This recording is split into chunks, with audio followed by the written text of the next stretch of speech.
hopefully we can get it straight in Iraq. We're going to have great difficulty reestablishing our credibility around the world and, quite frankly, our flexibility at home to deal with many of the domestic issues we both agree and disagree on. Sam and I are really here. We're delighted to give you a preview of the general election. That's the reason we're here.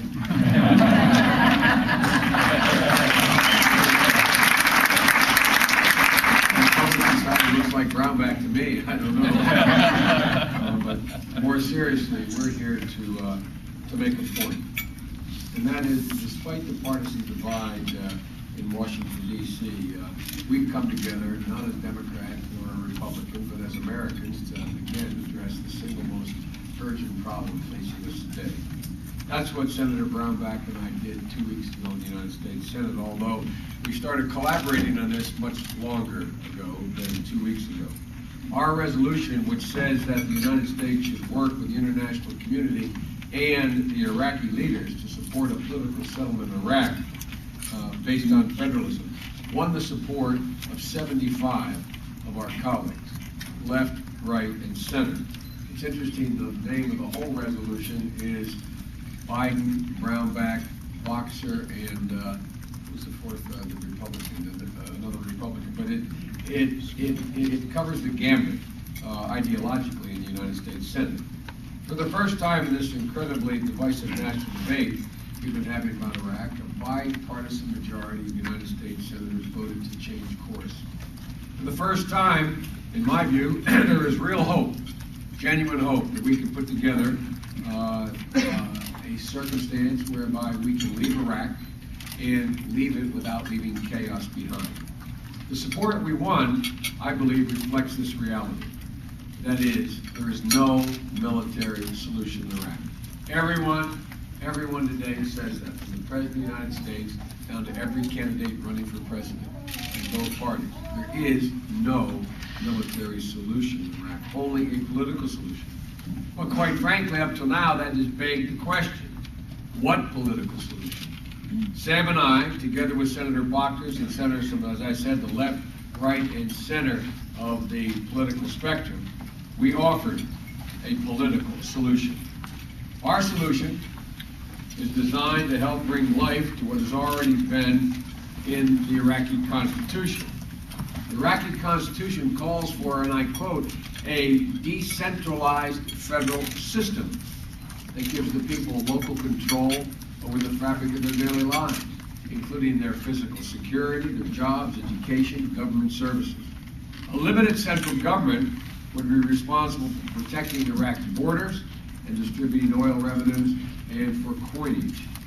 The strong support we won in the United States Senate a little while ago is powerful evidence, in my view, that a bipartisan majority disagrees with the President's strategy, which has been to try to establish a strong, central, united government in Baghdad that had the support of all the warring factions.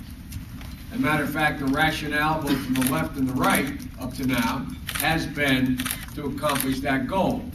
The President has said we're going to surge troops. For what reason? To give breathing room. For what reason? So a strong central government could emerge with Sunni, Shia, and Kurds getting together. Some of the left have argued we should withdraw troops. For what purpose?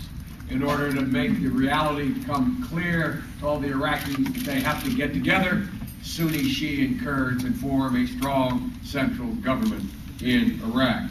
The fact of the matter is that neither of those things have happened.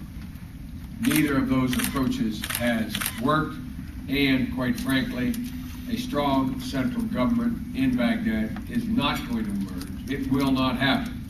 For there is no trust within the government in Baghdad, no trust of the government by the people, no capacity on the part of the government to deliver basic security or services, and no prospect that the central Baghdad government will develop that trust or capacity anytime soon. Simply put, absent an occupation we cannot sustain, or a dictator we cannot support, Iraq cannot be governed from the center at this point in their history. Sunnis, Shiites, and Kurds are just not prepared to entrust their futures to one another at this moment in history. After our amendment passed, there was a lot of misinformation about it in Iraq and in this country and around the world. It was a consequence of people either having not read the amendment or having deliberately set up a straw man to distort it. Unfortunately, the administration added fuel to this fire instead of dousing the fire by rebroadcasting mischaracterizations. And the primary mischaracterization was that we were calling for the partitioning of Iraq, splitting it into 3 separate countries. That is not on the table. That was no part of the amendment. It was no part of the discussion, and it is not envisioned at all. As a matter of fact, I think it's important I state very bluntly what the amendment did and what federalism is. Federalism is not a U.S. or foreign imposition upon Iraq. Federalism is in their Constitution. As I will repeat again, that Constitution says, and I quote, Iraq is a decentralized federal system, end of quote. And the Iraqi Constitution set out extensively in Articles 114 through 118, sets out extensively the powers that are granted to the regions, as well as the limited powers granted to the central government. Iraq's parliament last summer passed, not a year ago, passed implementing legislation to put these provisions of allowing regions to come into being into play. It called for 18 months in which for this transition to take place. It will take effect next year. The reason it provided for time is to give the remaining concerns of the Iraqi major groups time to work them out, such as the distribution of oil, such as the distribution of authority. These compromises, though, among the Iraqis will not happen by themselves. They're at war. They're at war. The only way they're going to happen is with the help of the United States of America and the international community. They will not happen by themselves or organically through, as what's being discussed now, some piecemeal, bottom-up approach to peace in Iraq. The Iraqis need our help to bring this common vision for a future to life. And how we bring it to life is why we call for in our amendment, calling for the international community to take ownership of this. I will digress just for a moment to point out that about, I guess now 8 weeks ago, as chairman of the Foreign Relations Committee, I asked to meet, Sam was unable to be there, I asked to meet with the permanent 5 of the United Nations, the 5 ambassadors, including our own. I laid out this plan and asked whether or not if our government asked them to participate in calling an international conference, would they do it? Every single solitary ambassador representing the permanent 5 of the United Nations said, absolutely. As a matter of fact, one who will remain nameless said, the first thing I'd say, Mr. President, what took you so long to ask?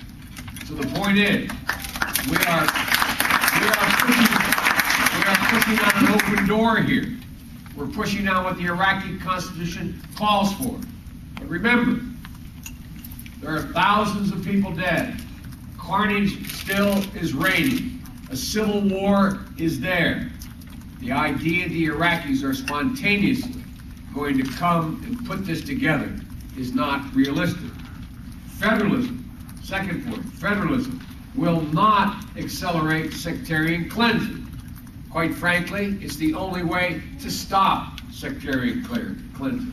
The Iraqis are already voting with their feet. More than 4 million Iraqis have fled their homes and their neighborhoods, either leaving the country or self-exile within their country in areas where they feel more secure. Unless Iraqis come up with some kind of arrangement for power sharing peacefully, this cleansing is going to continue.